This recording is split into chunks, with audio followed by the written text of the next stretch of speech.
तुम वही हो। क्या कभी तुमने खुद से यह सवाल पूछा है कि तुम वास्तव में कौन हो? क्या तुम्हारी पहचान सिर्फ तुम्हारा नाम, तुम्हारा शरीर, तुम्हारी यादें हैं, या इनके पीछे भी कोई गहरी अदृश्य सच्चाई छिपी हुई है?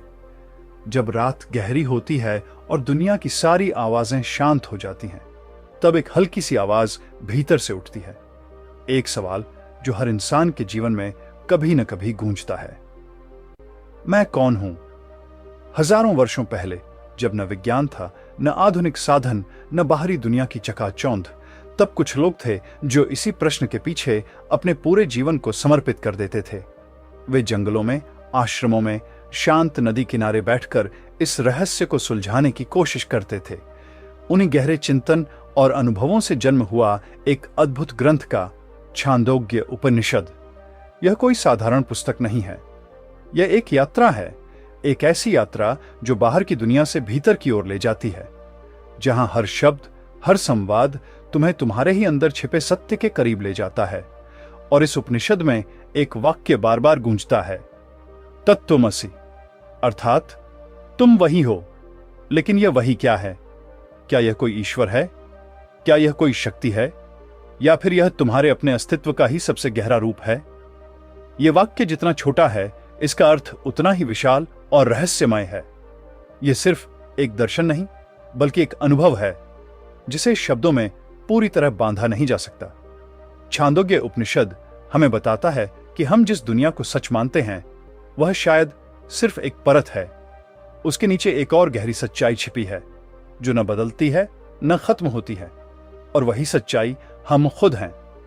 लेकिन इस सच्चाई को जानना आसान नहीं है। यह कोई किताब पढ़कर समझ लेने वाली बात नहीं है। यह एक ऐसी खोज है जिसमें इंसान को अपने सारे भ्रम, अपने सारे डर, अपनी सारी पहचानें छोड़नी पड़ती हैं। तो क्या तुम तैयार हो इस यात्रा के लिए? क्या तुम तैयार हो अपने ही भीतर उतरने के लिए और उस सत्य को देखने के लिए जिससे तुम शायद हमेशा से भागते आए हो? क्योंकि जो इस रास्ते पर एक बार चल पड़ा, वह फिर कभी पहले जैसा नहीं रहता। और शायद यही इस पूरी कहानी की शुरुआत है। बहुत समय पहले, जब धरती पर जीवन की गति आज की तरह तेज नहीं थी, जब मनुष्य के पास न मशीनों की आवाज थी, न शहरों की भाग दौड़, तब भारत की भूमि पर एक अलग ही संसार बसता था। वह संसार बाहरी चमक से नहीं, बल्कि भीतर की शांति से भरा हुआ था। उस समय समाज दो भागों में बंटा हुआ दिखाई देता था। एक ओर वे लोग थे जो संसार के कार्यों में लगे हुए थे, अपने परिवार, अपने कर्म और अपने दायित्वों में व्यस्त। और दूसरी ओर वे थे जिन्होंने इस सब के बीच एक अलग ही प्रश्न को पकड़ लिया था, जीवन का सत्य क्या है? इनमें से कुछ लोग जंगलों की ओर चले गए। वे अपने साथ कुछ नहीं ले गए, न संपत्ति, न पहचान, न कोई सामाजिक स्थान। उन्होंने केवल एक चीज को थाम लिया, और वह थी जिज्ञासा। ये आर्षि और मुनि पेड़ों के नीचे बैठकर, नदियों के किनारे ध्यान में लीन होकर एक ऐसी खोज में थे जो दिखाई नहीं देती थी, लेकिन महसूस की जा सकती थी। वे जानना चाहते थे कि इस पूरे ब्रह्मांड के पीछे क्या है। वह कौन सी शक्ति है जो सबको चला रही है? और सबसे बड़ा सवाल, मनुष्य स्वयं क्या है? इन्हीं खोजों के बीच धीरे धीरे वेदों की गहराई से कुछ नए विचार उभरने लगे। वेदों में जहां यज्ञ, मंत्र और देवताओं की स्तुति थी, वहीं कुछ अर्षियों को लगा कि यह सब सिर्फ शुरुआत है, असली उत्तर कहीं और छिपा हुआ है। यही वह समय था जब उपनिषदों का जन्म हुआ। उपनिषद, जिसका अर्थ है गुरु के पास बैठकर ज्ञान प्राप्त करना। और इसी परंपरा में एक अत्यंत महत्वपूर्ण ग्रंथ सामने आया, छांदोग्य उपनिषद। यह उपनिषद केवल शास्त्र नहीं था, यह एक संवाद था, एक गुरु और शिष्य के बीच होने वाला ऐसा संवाद जिसमें केवल शब्द नहीं, बल्कि अनुभव भी बहते थे। इस ग्रंथ में कई कहानियां हैं, कई पात्र हैं, लेकिन सबसे प्रसिद्ध और गहरा संवाद है आर्षि उद्दालक और उनके पुत्र श्वेतकेतु का।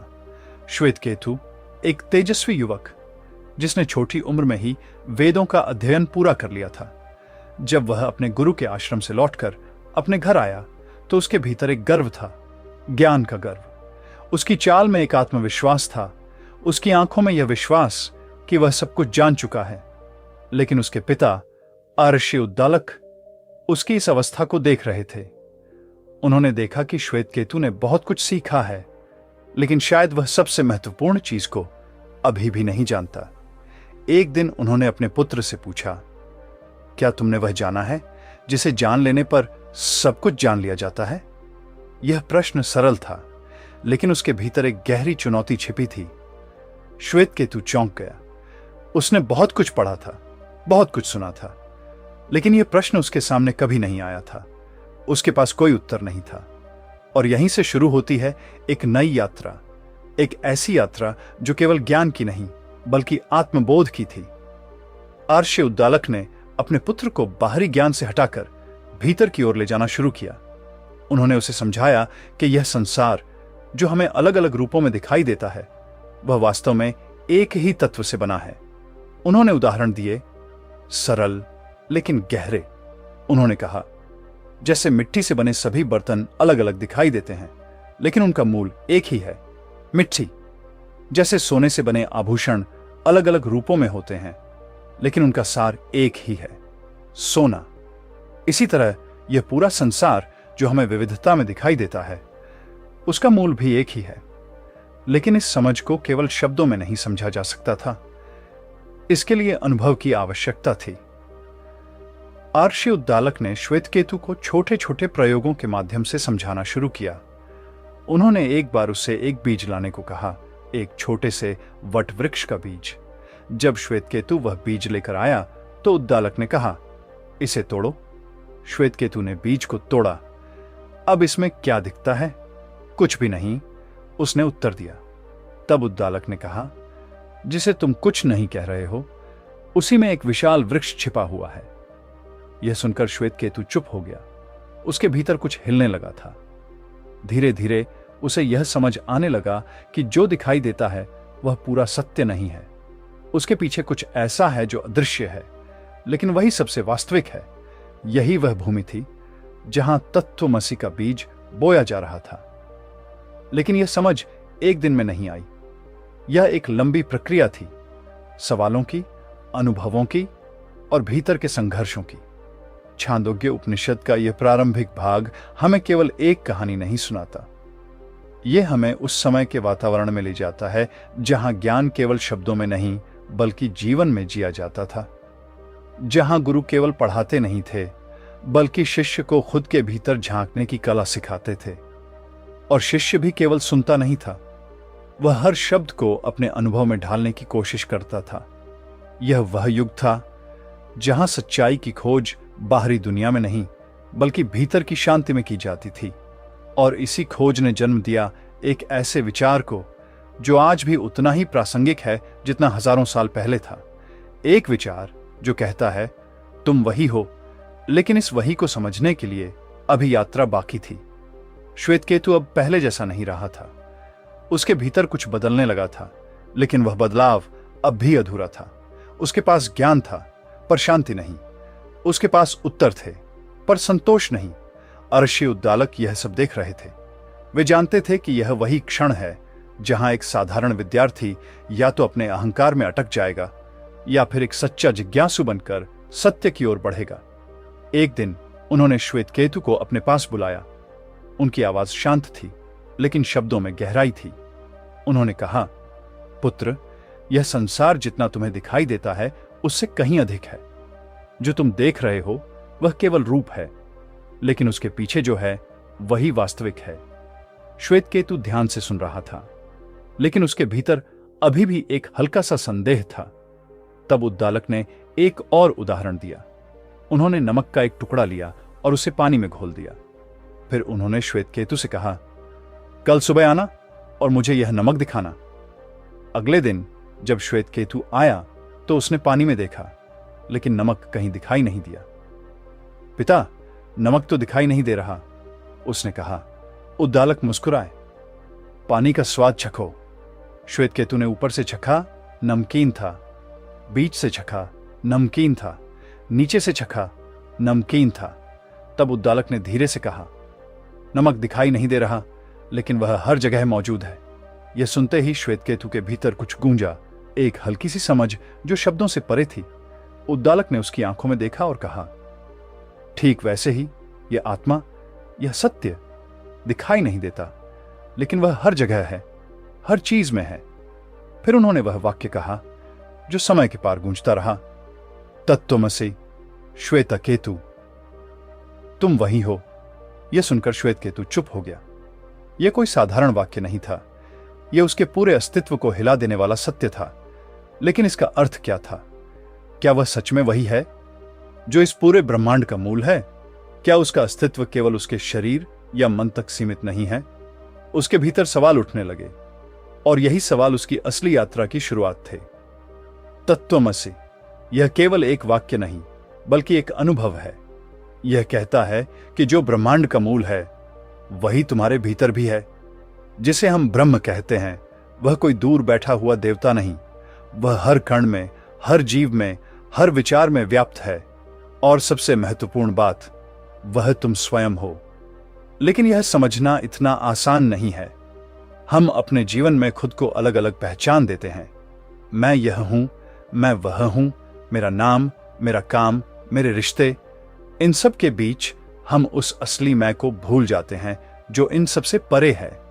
श्वेतकेतु भी इसी भ्रम में था। उसे लगता था कि उसने सब कुछ जान लिया है, लेकिन अब उसे एहसास हो रहा था कि असली ज्ञान अभी बाकी है। उद्दालक ने उसे समझाया कि यह संसार परिवर्तनशील है, सब कुछ बदलता है, शरीर, भावनाएं, विचार, लेकिन जो नहीं बदलता वही सत्य है। और वही सत्य आत्मा है। यह आत्मा न जन्म लेती है, न मरती है, वह हमेशा से है और हमेशा रहेगी।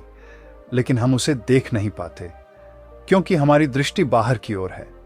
हम बाहर की चीजों में उलझे रहते हैं, सुख दुख, सफलता असफलता, मान अपमान, और इन्हीं सब में खोकर हम अपने भीतर की उस शांति को भूल जाते हैं जो हमेशा हमारे साथ है। तत्त्वमसि हमें यही याद दिलाता है कि तुम सीमित नहीं हो, तुम केवल यह शरीर नहीं हो, तुम केवल यह मन नहीं हो, तुम उस अनंत चेतना का हिस्सा हो जो इस पूरे ब्रह्मांड में व्याप्त है।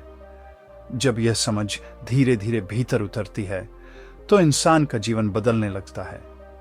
उसके डर कम होने लगते हैं, उसकी इच्छाएं शांत होने लगती हैं, और वह एक ऐसी शांति को महसूस करता है जो बाहरी परिस्थितियों पर निर्भर नहीं होती। लेकिन इस समझ तक पहुंचने के लिए उसे अपने भीतर उतरना पड़ता है, उसे अपने अहंकार को छोड़ना पड़ता है, अपनी गलत धारणाओं को तोड़ना पड़ता है, और सबसे कठिन काम, उसे अपने आप से सच्चाई का सामना करना पड़ता है। श्वेतकेतु के लिए यह आसान नहीं था। उसके भीतर संघर्ष था, सवाल थे, लेकिन अब वह पीछे नहीं जा सकता था, क्योंकि एक बार जब इंसान इस सत्य की झलक देख लेता है तो वह फिर पुराने भ्रमों में नहीं जी सकता। तत्त्वमसि यह केवल एक शिक्षा नहीं, यह एक जागरण है, एक ऐसा जागरण जो इंसान को उसकी असली पहचान से मिलाता है। और यही वह मोड़ था जहां श्वेतकेतु एक साधारण विद्यार्थी से एक सच्चे साधक में बदल रहा था। उसकी यात्रा अब शुरू हुई थी, भीतर की ओर, उस सत्य की ओर जो हमेशा उसके साथ था, लेकिन अब तक अनजाना था। छांदोग्य उपनिषद की गहराई को समझना केवल उसके शब्दों को पढ़ लेना नहीं है, या एक ऐसी धारा में प्रवेश करना है जहां हर कथा, हर संवाद, हर संकेत हमें धीरे धीरे भीतर की ओर ले जाता है। इस ग्रंथ की सबसे बड़ी विशेषता यह है कि यह किसी कठोर नियमों या सिद्धांतों के रूप में ज्ञान नहीं देता।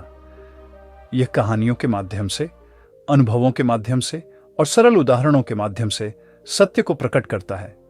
जैसे कोई गुरु अपने शिष्य का हाथ पकड़कर उसे अंधेरे से रोशनी की ओर ले जाता है, वैसे ही छांदोग्य उपनिषद हमें हमारे ही भीतर छिपे उस प्रकाश की ओर ले जाता है।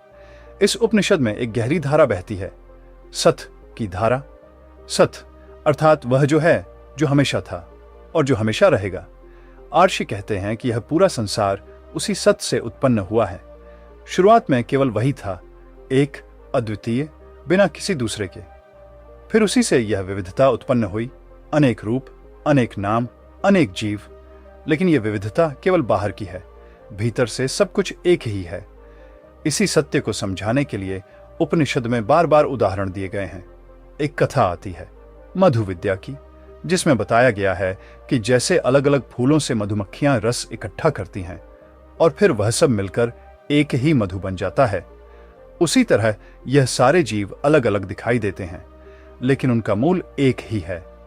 जब हम उस मधु को देखते हैं तो हम यह नहीं पहचान सकते कि कौन सा रस किस फूल से आया है। ठीक वैसे ही जब हम आत्मा के स्तर पर पहुंचते हैं तो वहां कोई भेद नहीं रहता, न मैं न तुम, केवल एकता। फिर एक और कथा आती है नदी और समुद्र की।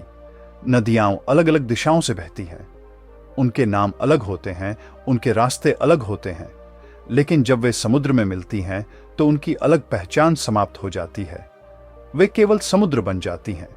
यह कथा हमें बताती है कि हमारा जीवन भी एक नदी की तरह है। हम अलग अलग अनुभवों, अलग अलग रास्तों से गुजरते हैं, लेकिन अंत में हम उसी सत्य में विलीन हो जाते हैं जहां कोई भेद नहीं रहता। छांदोग्य उपनिषद का एक और महत्वपूर्ण योगदान है ध्यान और उपासना की विधियां। यह केवल दर्शन नहीं सिखाता, यह हमें यह भी बताता है कि इस सत्य को अनुभव कैसे किया जाए। यह कहता है कि ध्यान केवल आंखें बंद करने का नाम नहीं है। यह एक ऐसी अवस्था है जहां मन पूरी तरह शांत हो जाता है, जहां विचारों का शोर खत्म हो जाता है, और जब मन शांत होता है तभी हम उस सूक्ष्म सत्य को महसूस कर सकते हैं। इस उपनिषद में ओम की भी गहरी व्याख्या की गई है। ओम यह केवल एक ध्वनि नहीं, यह संपूर्ण अस्तित्व का प्रतीक है। यह अतीत, वर्तमान और भविष्य तीनों का प्रतिनिधित्व करता है। यह जागृत, स्वप्न और सुषुप्ति तीनों अवस्थाओं को समेटे हुए है। जब कोई साधक ओम का ध्यान करता है तो वह धीरे धीरे उस चेतना से जुड़ने लगता है जो सब कुछ में व्याप्त है। छांदोग्य उपनिषद यह भी सिखाता है कि ज्ञान केवल बाहर से नहीं आता, सच्चा ज्ञान भीतर से प्रकट होता है। गुरु केवल दिशा दिखाता है, लेकिन रास्ता शिष्य को खुद तय करना होता है।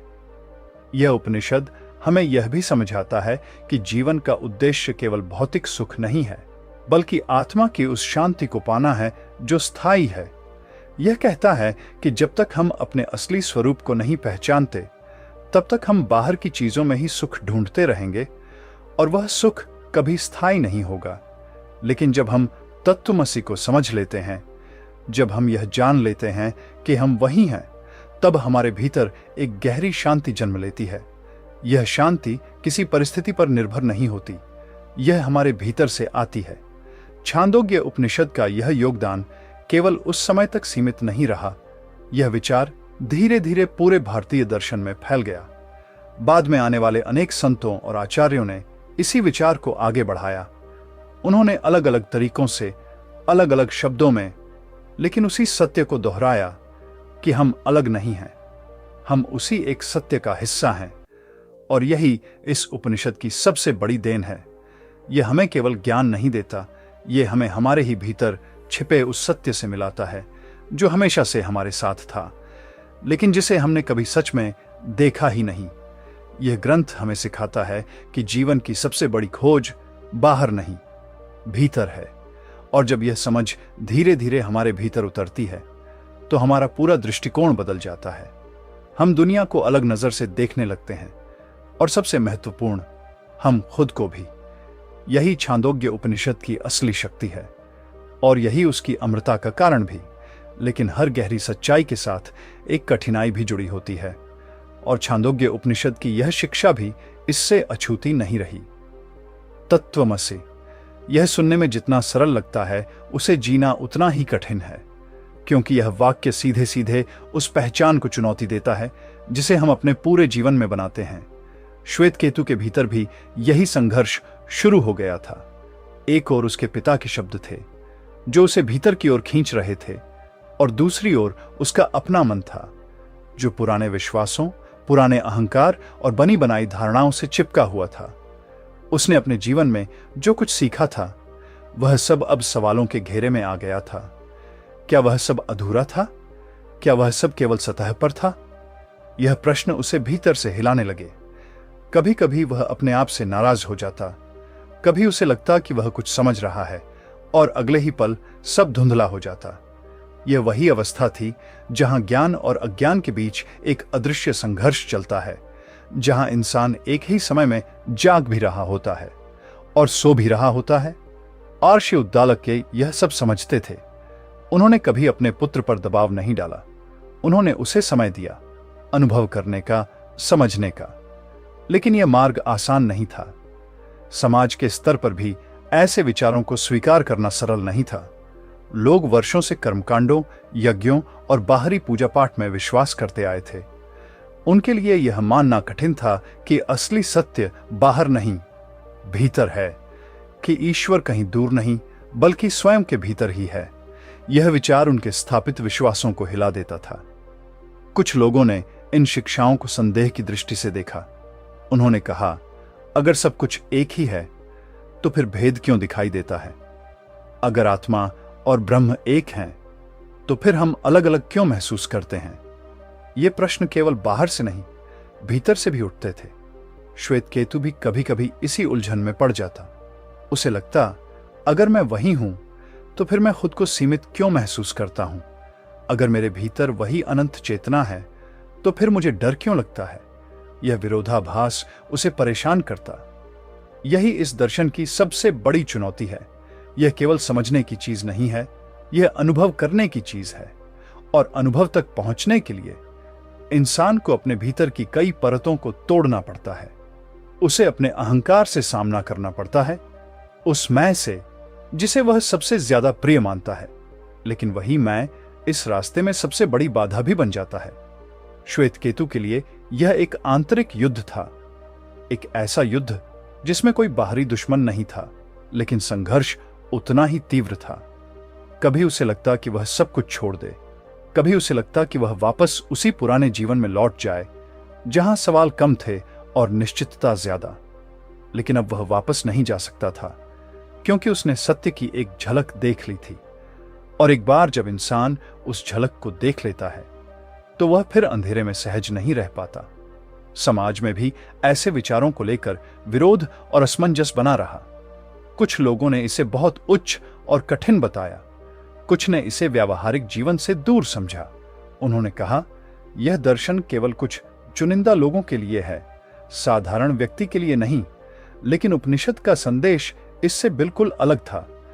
यह कहता है कि सत्य किसी विशेष वर्ग के लिए नहीं है, यह हर उस व्यक्ति के लिए है जो उसे जानना चाहता है। फिर भी इस रास्ते पर चलने वाले को अक्सर अकेलापन महसूस होता है, क्योंकि यह यात्रा भीतर की है और इस यात्रा में कोई साथ नहीं चल सकता। श्वेत केतु भी इस अकेलेपन को महसूस कर रहा था। उसके पास उसके पिता थे, उनका मार्गदर्शन था, लेकिन अनुभव उसे खुद ही करना था। और इस अनुभव तक पहुंचने के लिए उसे अपने सारे डर, अपनी सारी शंकाओं का सामना करना था। कभी कभी वह चुपचाप बैठ जाता, अपनी ही सोचों में डूब जाता। उसे लगता कि वह अपने आप को खो रहा है, लेकिन धीरे धीरे उसी खोने में एक नया स्व जन्म ले रहा था। यह वही प्रक्रिया है जिसे हम अक्सर समझ नहीं पाते। हम सोचते हैं कि संघर्ष केवल बाहर होता है, लेकिन असली संघर्ष भीतर होता है। और यह संघर्ष जितना गहरा होता है, उसका परिणाम उतना ही शक्तिशाली होता है। छांदोग्य उपनिषद की यह शिक्षा भी इसी संघर्ष से होकर गुजरी। इसे तुरंत स्वीकार नहीं किया गया। इसे समझने में समय लगा, अनुभव लगा और धैर्य लगा। लेकिन यही इसकी खूबसूरती भी है, क्योंकि जो सत्य आसानी से मिल जाए वह अक्सर उतना गहरा नहीं होता, और जो सत्य इतनी कठिन यात्रा के बाद मिलता है वह जीवन को पूरी तरह बदल देता है। श्वेत केतु के भीतर यह परिवर्तन धीरे धीरे हो रहा था। उसके सवाल अब भी थे, उसका संघर्ष अब भी जारी था, लेकिन अब उसके भीतर एक नई दिशा थी। वह अब केवल उत्तर नहीं खोज रहा था, वह स्वयं को खोज रहा था। और यही इस पूरी यात्रा की सबसे बड़ी सच्चाई है कि असली संघर्ष बाहर की दुनिया से नहीं, अपने ही भीतर से होता है। और जो इस संघर्ष को स्वीकार कर लेता है वह धीरे धीरे उस सत्य के करीब पहुंच जाता है, जिसे शब्दों में पूरी तरह कहा नहीं जा सकता, केवल महसूस किया जा सकता है। समय बीतता गया। अर्शी उद्दालक और श्वेत केतु के बीच हुआ वह संवाद केवल एक पिता पुत्र की बातचीत तक सीमित नहीं रहा। वह धीरे धीरे एक ऐसी ध्वनि बन गया जो पीढ़ियों के पार सुनाई देने लगी। छांदोग्य उपनिषद के शब्द किसी एक युग के लिए नहीं थे, वे समय के बंधनों से परे थे। उनका प्रभाव धीरे धीरे भारतीय चिंतन की धारा में उतरने लगा। लोगों ने पहली बार यह समझना शुरू किया कि सत्य को केवल बाहरी कर्मों में नहीं खोजा जा सकता, बल्कि उसे अपने भीतर अनुभव करना पड़ता है। यह विचार उस समय के समाज के लिए एक नया दृष्टिकोण लेकर आया। जहां पहले ईश्वर को केवल मंदिरों, यज्ञों और अनुष्ठानों में देखा जाता था, वहीं अब यह समझ विकसित होने लगी कि ईश्वर कोई बाहरी सत्ता नहीं, बल्कि हर जीव के भीतर उपस्थित चेतना है। इस परिवर्तन ने लोगों के सोचने के तरीके को धीरे धीरे बदल दिया। अब प्रश्न केवल यह नहीं था कि क्या करना चाहिए, बल्कि यह भी था कि मैं कौन हूं। यह एक सूक्ष्म परिवर्तन था, लेकिन इसका प्रभाव बहुत गहरा था। बाद के समय में जब विभिन्न दार्शनिक धाराएं विकसित हुईं, तो छांदोग्य उपनिषद के विचार उनके मूल में कहीं न कहीं उपस्थित रहे। विशेष रूप से अद्वैत वेदांत की धारा में तत्त्वमसि एक केंद्रीय सूत्र बन गया। आदि शंकराचार्य ने जब अद्वैत वेदांत को व्यवस्थित रूप दिया, तो उन्होंने इसी विचार को अपने दर्शन की नींव बनाया। उन्होंने कहा, आत्मा और ब्रह्म अलग नहीं है, दो नहीं, केवल एक ही सत्य है। यह वही बात थी जिसे छांदोग्य उपनिषद ने हजारों साल पहले सरल शब्दों में कहा था। शंकराचार्य ने इस विचार को केवल शास्त्रों तक सीमित नहीं रखा, उन्होंने इसे जन जन तक पहुंचाने का प्रयास किया।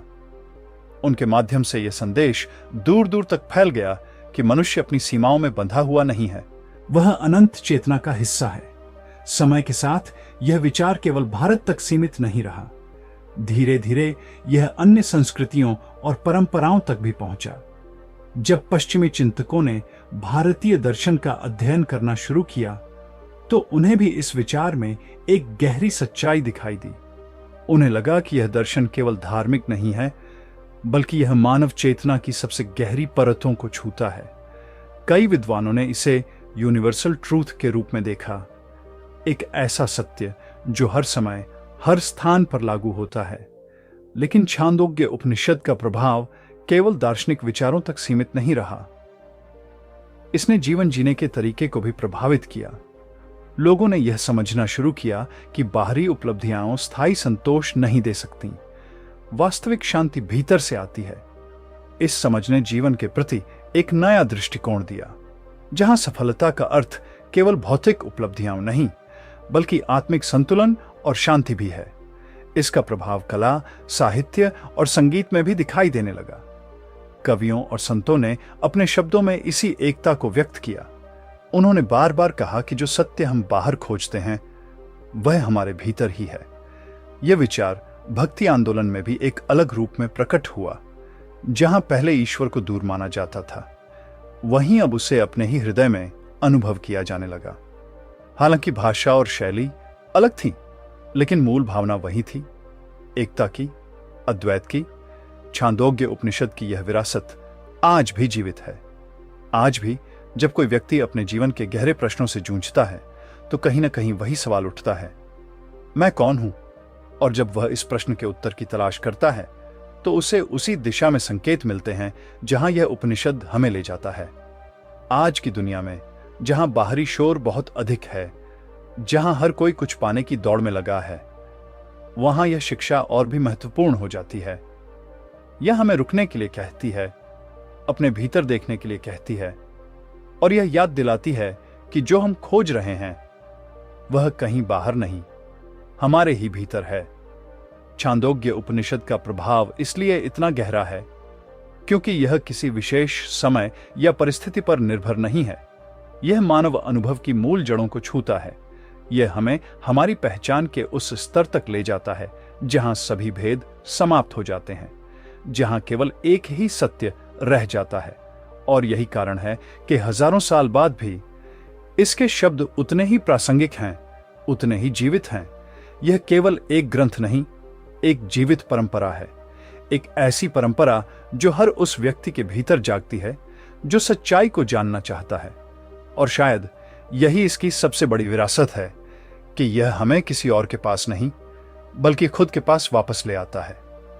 जब तत्वमसि का वाक्य पहली बार सुनाई देता है, तो वह केवल एक विचार जैसा लगता है, लेकिन जैसे जैसे वह भीतर उतरता है, वह एक गहरी अनुभूति में बदलने लगता है। यह वाक्य केवल यह नहीं कहता कि तुम वही हो, यह पूछता है, तुम वास्तव में क्या समझते हो कि तुम कौन हो? हम अपने जीवन में एक पहचान बनाते हैं, नाम, रूप, संबंध, उपलब्धियां, और धीरे धीरे हम इन्हीं को अपना सर्वस्व मान लेते हैं। लेकिन जब जीवन में कोई झटका आता है, जब कोई रिश्ता टूटता है, जब कोई सपना बिखरता है, तब एक अजीब सी खाली जगह महसूस होती है। वह खालीपन हमें यह संकेत देता है कि शायद हमने अपनी पहचान किसी ऐसी चीज से जोड़ दी थी जो स्थायी नहीं थी। यहीं से तत्वमसि की गहराई शुरू होती है। यह हमें कहता है, जो बदलता है वह तुम नहीं हो, जो आता जाता है वह तुम नहीं हो, तुम वह हो जो इन सबको देख रहा है।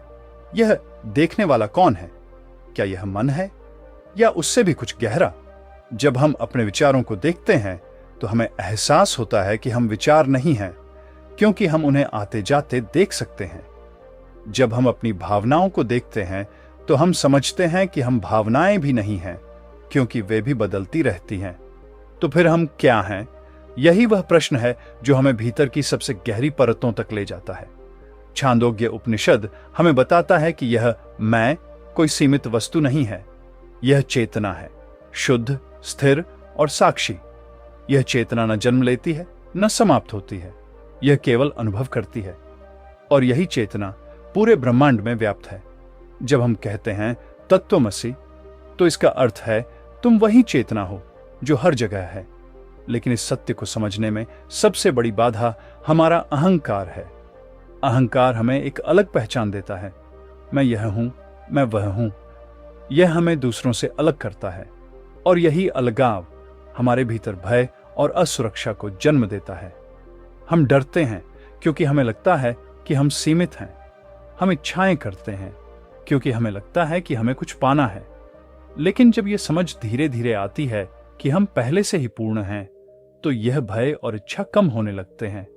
यह कोई अचानक होने वाला परिवर्तन नहीं है, यह एक धीमी प्रक्रिया है। जैसे एक दीपक धीरे धीरे अंधकार को हटाता है, वैसे ही यह समझ हमारे भीतर के भ्रम को धीरे धीरे दूर करती है। छांदोग्य उपनिषद की गहराई यह भी बताती है कि यह संसार एक तरह का प्रतिबिंब है।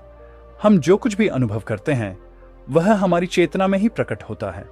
यह समझ हमें एक नई दृष्टि देती है। हम बाहर की दुनिया को बदलने की कोशिश करते हैं, लेकिन शायद असली परिवर्तन भीतर की दृष्टि में है। जब दृष्टि बदलती है तो अनुभव भी बदल जाता है। यह दर्शन हमें यह भी सिखाता है कि सत्य को केवल तर्क से नहीं पाया जा सकता। तर्क हमें एक सीमा तक ले जाता है, लेकिन उसके आगे अनुभव की आवश्यकता होती है। इसलिए उपनिषद बार बार कहता है, ध्यान करो, अनुभव करो और स्वयं जानो।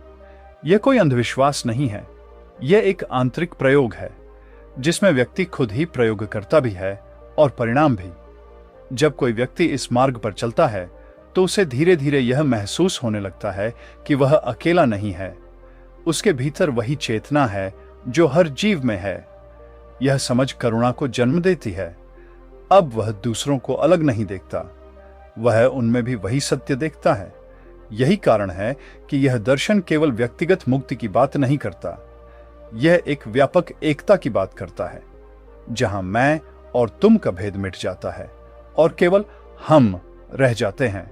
लेकिन इस समझ के साथ एक गहरी जिम्मेदारी भी आती है। जब हम यह जानते हैं कि हम सब एक ही चेतना का हिस्सा हैं, तो हमारे कर्म भी उसी अनुसार बदलने लगते हैं। हम दूसरों को चोट पहुंचाने से बचते हैं, क्योंकि हम जानते हैं कि वह चोट कहीं न कहीं हमें ही लगेगी। यह कोई नैतिक नियम नहीं है, यह एक स्वाभाविक समझ है। छांदोग्य उपनिषद की यह गहराई हमें यह सिखाती है कि जीवन केवल बाहरी घटनाओं का संग्रह नहीं है, यह एक आंतरिक यात्रा है। और इस यात्रा का उद्देश्य केवल कुछ पाना नहीं, बल्कि स्वयं को पहचानना है। तत्वमसि यह केवल एक वाक्य नहीं, यह एक दर्पण है जो हमें हमारा असली स्वरूप दिखाता है। लेकिन यह दर्पण तभी स्पष्ट होता है जब हमारा मन शांत होता है। जब हम अपने भीतर की आवाज को सुनने लगते हैं, तब यह सत्य धीरे धीरे प्रकट होता है। और जब यह पूरी तरह प्रकट हो जाता है तो जीवन वही रहता है, लेकिन देखने वाला बदल जाता है। और शायद यही इस दर्शन की सबसे गहरी सुंदरता है। आज का मनुष्य पहले से कहीं अधिक व्यस्त है। उसके पास साधन है, सुविधाएं हैं, अवसर हैं, लेकिन फिर भी उसके भीतर एक अजीब सी बेचैनी है। वह लगातार कुछ पाने की कोशिश में है, कुछ बनने की दौड़ में है, लेकिन जब वह एक लक्ष्य तक पहुंचता है तो तुरंत एक नया लक्ष्य सामने आ जाता है। यह सिलसिला चलता रहता है और इसी बीच वह एक महत्वपूर्ण प्रश्न को भूल जाता है, मैं यह सब क्यों कर रहा हूं? यहीं पर छांदोग्य उपनिषद की शिक्षा आज के जीवन में प्रवेश करती है। तत्वमसि, यह वाक्य आज भी उतना ही प्रासंगिक है, क्योंकि यह सीधे उस समस्या को छूता है जिससे आधुनिक मनुष्य जूझ रहा है, पहचान की समस्या। आज हम अपनी पहचान को बाहरी चीजों से जोड़ते हैं, हमारा काम, हमारी उपलब्धियां, हमारे संबंध, लेकिन जब इनमें से कोई भी चीज हिलती है तो हमारी पूरी पहचान डगमगा जाती है। हम असुरक्षित महसूस करते हैं, हम डर जाते हैं, क्योंकि हमने अपने स्वरें को उन चीजों पर आधारित कर दिया है जो बदल सकती हैं। छांदोग्य उपनिषद हमें एक अलग दृष्टि देता है। यह कहता है, तुम्हारी असली पहचान इन सबके पीछे है, एक ऐसी जगह जहां कोई परिवर्तन नहीं है। जब हम इस विचार को अपने जीवन में लाने की कोशिश करते हैं तो धीरे धीरे एक अंतर दिखाई देने लगता है। हम अपने काम करते हैं, अपने दायित्व निभाते हैं, लेकिन अब हम उनके साथ चिपकते नहीं हैं। हम जानते हैं कि यह सब जीवन का हिस्सा है, लेकिन हमारा पूरा अस्तित्व नहीं है। यह समझ हमें एक आंतरिक स्वतंत्रता देती है। अब हम सफलता से उतना उत्साहित नहीं होते और असफलता से उतना टूटते नहीं हैं, क्योंकि हमारे भीतर एक स्थिर आधार बन जाता है। आज के समय में जहां हर व्यक्ति किसी न किसी तुलना में जी रहा है, जहां दूसरों की उपलब्धियां हमारे मन में असंतोष पैदा करती हैं, वहां यह शिक्षा हमें भीतर की ओर लौटने का रास्ता दिखाती है। यह कहती है, तुम्हें बाहर किसी से बेहतर बनने की आवश्यकता नहीं है, तुम्हें केवल खुद को समझने की आवश्यकता है। जब यह समझ आती है तो तुलना धीरे धीरे खत्म होने लगती है। हम दूसरों को प्रतिस्पर्धी नहीं, बल्कि उसी चेतना का एक और रूप देखने लगते हैं। यह दृष्टि हमारे संबंधों को भी बदल देती है। जहां पहले हम लोगों से अपेक्षाएं रखते थे, अब हम उन्हें स्वीकार करना सीखते हैं, क्योंकि हम जानते हैं कि हर व्यक्ति अपनी यात्रा पर है और हर किसी के भीतर वही सत्य है। आज का मनुष्य अक्सर अकेलापन महसूस करता है, भीड़ के बीच भी। यह अकेलापन केवल बाहरी नहीं है, यह भीतर की दूरी है, अपने आप से दूरी। छांदोग्य उपनिषद हमें इस दूरी को कम करने का मार्ग दिखाता है। यह हमें कहता है, अपने भीतर जाओ, अपने विचारों को देखो, अपने डर को समझो और धीरे धीरे उस साक्षी को पहचानो जो इन सब के पीछे है। जब हम इस साक्षी से जुड़ते हैं तो हमें एहसास होता है कि हम अकेले नहीं हैं। हमारे भीतर एक ऐसी उपस्थिति है जो हमेशा हमारे साथ है। यह अनुभव हमें एक गहरी शांति देता है। आज की दुनिया में जहां तनाव और चिंता सामान्य हो गए हैं, वहां यह शांति बहुत मूल्यवान है। यह कोई बाहरी समाधान नहीं है, यह भीतर से उत्पन्न होती है। छांदोग्य उपनिषद हमें यह भी सिखाता है कि जीवन को समझने के लिए हमें उसे धीमा करना होगा। हम इतनी तेजी से जी रहे हैं कि हमें अपने ही अनुभवों को महसूस करने का समय नहीं मिलता। हम एक काम से दूसरे काम की ओर भागते रहते हैं और इस दौड़ में हम खुद को पीछे छोड़ देते हैं। यह शिक्षा हमें रुकने के लिए कहती है, थोड़ा ठहरने के लिए और उस मौन को सुनने के लिए जो हमेशा हमारे भीतर मौजूद है। जब हम इस मौन से जुड़ते हैं तो हमें अपने जीवन की दिशा स्पष्ट होने लगती है। हम निर्णय अधिक सजग होकर लेने लगते हैं। हम प्रतिक्रियाओं की बजाय समझ से कार्य करते हैं। यह परिवर्तन धीरे धीरे आता है, लेकिन इसका प्रभाव गहरा होता है। आज के समय में जहां हर व्यक्ति किसी न किसी रूप में संघर्ष कर रहा है, यह दर्शन एक आंतरिक सहारा बन सकता है। यह हमें यह याद दिलाता है कि हम केवल परिस्थितियों का परिणाम नहीं हैं, हम उनके साक्षी भी हैं। और जब हम साक्षी बन जाते हैं तो परिस्थितियां हमें उतना प्रभावित नहीं करती। छांदोग्य उपनिषद की यह शिक्षा हमें किसी नई चीज को जोड़ने के लिए नहीं कहती, यह हमें केवल उस चीज को पहचानने के लिए कहती है जो पहले से ही हमारे भीतर है। तत्वमसि, यह आज भी एक निमंत्रण है, एक निमंत्रण अपने आप से मिलने का, अपने भीतर छिपे उस सत्य को जानने का जो न कभी बदलता है न कभी खोता है। और शायद यही वह चीज है जिसकी आज के मनुष्य को सबसे अधिक आवश्यकता है। कुछ सत्य ऐसे होते हैं जिन्हें शब्दों में कहा नहीं जा सकता, वे केवल महसूस किए जाते हैं धीरे धीरे भीतर की खामोशी में। छांदोग्य उपनिषद भी अपने भीतर ऐसे ही अनकहे संकेतों को छुपाए हुए है। जो लिखा गया है वह महत्वपूर्ण है, लेकिन जो नहीं कहा गया उसकी गहराई और भी अधिक है। तत्वमसि, यह वाक्य एक उत्तर की तरह प्रतीत होता है, लेकिन वास्तव में यह एक प्रश्न भी है। एक ऐसा प्रश्न जो सीधे हमारे भीतर उतरता है। क्या हम सच में वही हैं जिसे हम समझते हैं? हम अपने जीवन में एक कहानी बनाते हैं, एक पहचान, एक व्यक्तित्व, लेकिन क्या यह सब हमारी सच्चाई है या केवल एक भूमिका है जिसे हम निभा रहे हैं? यह सवाल उपनिषद सीधे नहीं पूछता, लेकिन हर संवाद, हर उदाहरण के पीछे यह मौन प्रश्न मौजूद है। और यही इसकी सबसे गहरी शिक्षा है। सत्य को खोजा नहीं जाता, उसे देखा जाता है। लेकिन देखने के लिए हमें पहले अपनी आंखों से भ्रम की परतें हटानी पड़ती हैं।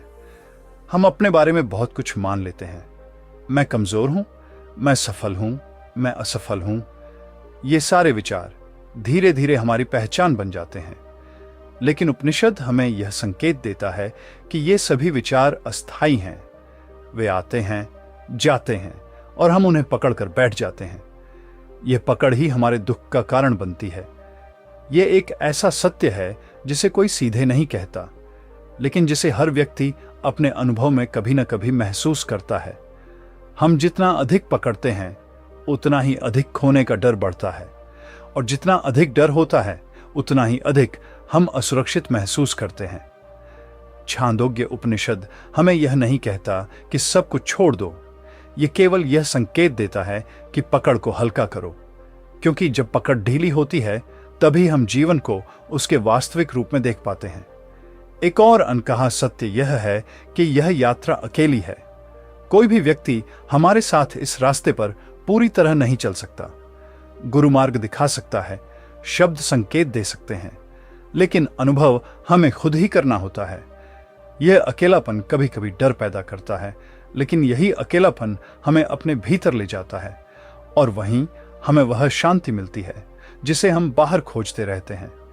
यह भी एक विरोधाभास है। हम बाहर जाकर सुख खोजते हैं, लेकिन वह भीतर छिपा होता है।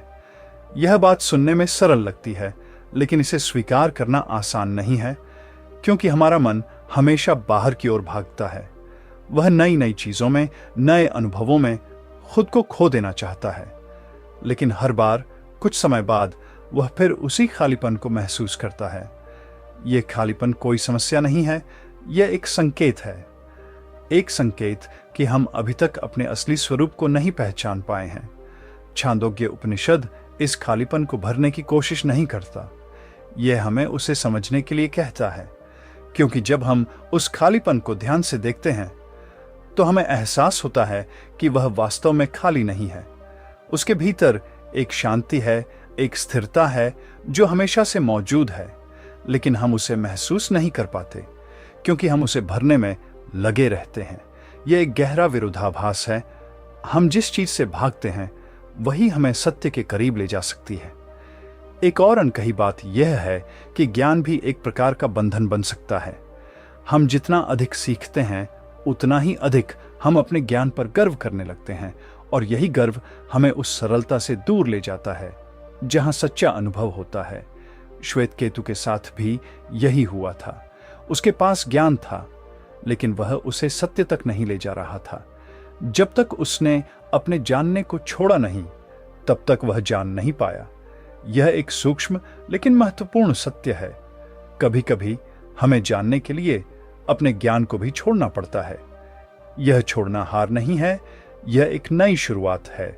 छांदोग्य उपनिषद की यह शिक्षा हमें यह भी सिखाती है कि जीवन में हर चीज स्पष्ट नहीं होती। कुछ प्रश्न ऐसे होते हैं जिनका कोई निश्चित उत्तर नहीं होता, और शायद यही उनकी सुंदरता है, क्योंकि वे हमें सोचने के लिए मजबूर करते हैं, खोजने के लिए प्रेरित करते हैं। अगर हर सवाल का जवाब मिल जाए तो यात्रा समाप्त हो जाएगी, लेकिन जीवन एक यात्रा है और इस यात्रा में सवाल ही हमें आगे बढ़ाते हैं। तत्वमसि यह एक उत्तर नहीं, एक दिशा है, एक दिशा जो हमें हमारे ही भीतर ले जाती है। और इस रास्ते पर चलते हुए हम धीरे धीरे यह समझने लगते हैं कि सत्य कोई दूर की चीज नहीं है, वह हमेशा हमारे साथ है, बस हम उसे देखने के लिए तैयार नहीं थे। और शायद यही सबसे बड़ा अनकहा सत्य है।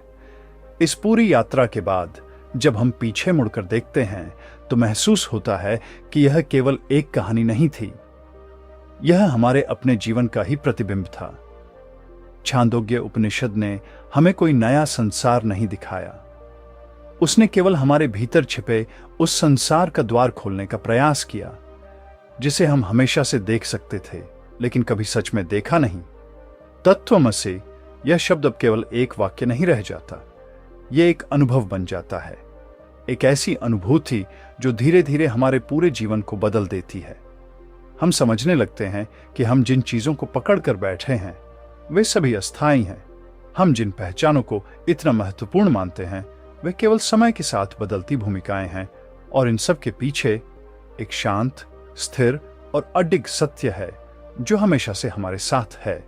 यह समझ हमें जीवन से दूर नहीं ले जाती, बल्कि हमें जीवन के और करीब ले आती है। अब हम हर क्षण को अधिक गहराई से महसूस करते हैं, हर संबंध को अधिक संवेदनशीलता से जीते हैं, क्योंकि अब हमारे भीतर एक स्थिरता है, एक ऐसा आधार जो बाहरी परिस्थितियों पर निर्भर नहीं करता। हम यह भी समझने लगते हैं कि जीवन का उद्देश्य केवल कुछ पाना नहीं है, बल्कि स्वयं को पहचानना है। यह पहचान किसी उपलब्धि की तरह नहीं आती, यह धीरे धीरे प्रकट होती है, जैसे अंधेरे में धीरे धीरे प्रकाश फैलता है। और इस प्रकाश में हम अपने डर को भी देखते हैं, अपनी कमजोरियों को भी, और अपने भीतर छिपी उस शक्ति को भी जिसे हमने कभी पहचाना ही नहीं। यह यात्रा आसान नहीं है, इसमें धैर्य चाहिए, साहस चाहिए, और सबसे महत्वपूर्ण अपने आप से सच्चाई का सामना करने की इच्छा चाहिए। लेकिन जो इस रास्ते पर चलता है वह धीरे धीरे से एक ऐसी शांति को अनुभव करता है जो शब्दों से परे है। अब जीवन में उतनी जल्दी नहीं होती, अब हर चीज को पकड़ने की उतनी बेचैनी नहीं होती, क्योंकि अब हमें यह एहसास हो जाता है कि जो सबसे महत्वपूर्ण है वह कहीं बाहर नहीं है, वह हमेशा से हमारे भीतर था, बस हम उसे पहचान नहीं पाए थे।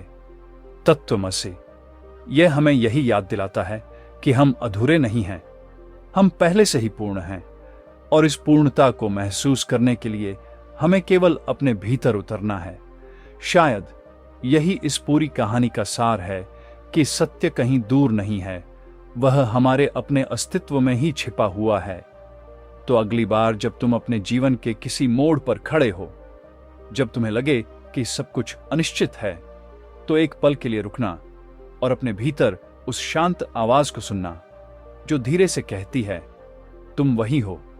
अगर यह यात्रा तुम्हें छू गई हो, अगर इन शब्दों ने तुम्हारे भीतर कोई सवाल जगाया हो, तो इस खोज को यहीं मत रोकना, इसे अपने जीवन में उतारना, इसे महसूस करना, और धीरे धीरे खुद को जानने की इस यात्रा पर आगे बढ़ते रहना, क्योंकि यही वह यात्रा है जो तुम्हें तुम्हारे असली स्वरूप तक ले जाती है।